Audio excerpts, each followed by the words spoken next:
6. The Tree of Life. In the center of the garden temple, Van planted the long-guarded Tree of Life, whose leaves were for the healing of the nations, and whose fruit had so long sustained him on earth. Van well knew that Adam and Eve would also be dependent on this gift of Urantia for their life maintenance after they once appeared on Urantia in material form. The material suns on the system capitals do not require the Tree of Life for sustenance. Only in the planetary repersonalization are they dependent on this adjunct to physical immortality.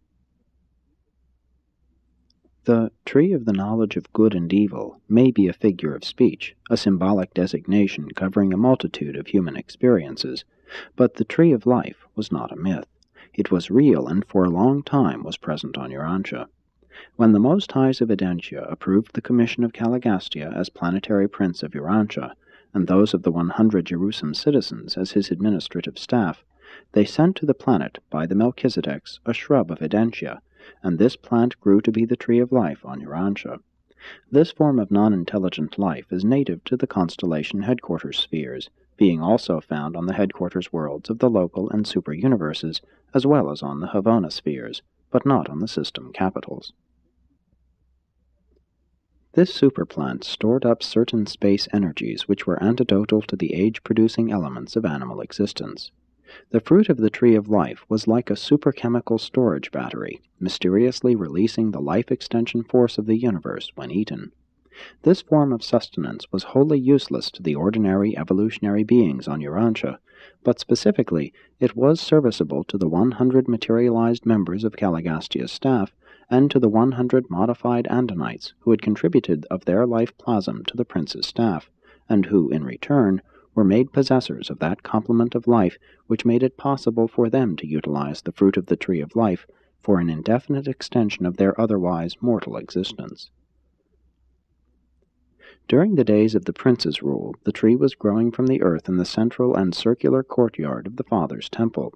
Upon the outbreak of the rebellion, it was regrown from the central core by Van and his associates in their temporary camp.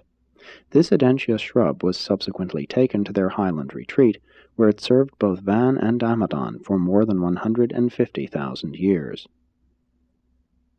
When Van and his associates made ready the garden for Adam and Eve, they transplanted the Urantia tree to the Garden of Eden, where, once again, it grew in a central, circular courtyard of another temple to the Father, and Adam and Eve periodically partook of its fruit for the maintenance of their dual form of physical life. When the plans of the material sun went astray, Adam and his family were not permitted to carry the core of the tree away from the garden. When the Nodites invaded Eden, they were told that they would become as gods if they partook of the fruit of the tree. Much to their surprise, they found it unguarded.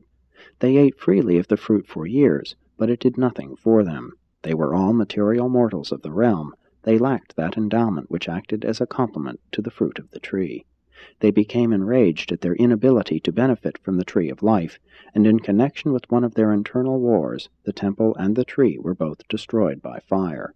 Only the stone wall stood until the garden was subsequently submerged.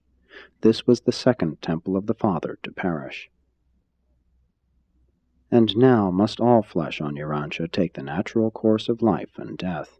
Adam, Eve, their children, and their children's children, together with their associates, all perished in the course of time, thus becoming subject to the ascension scheme of the local universe, wherein mansion world resurrection follows material death.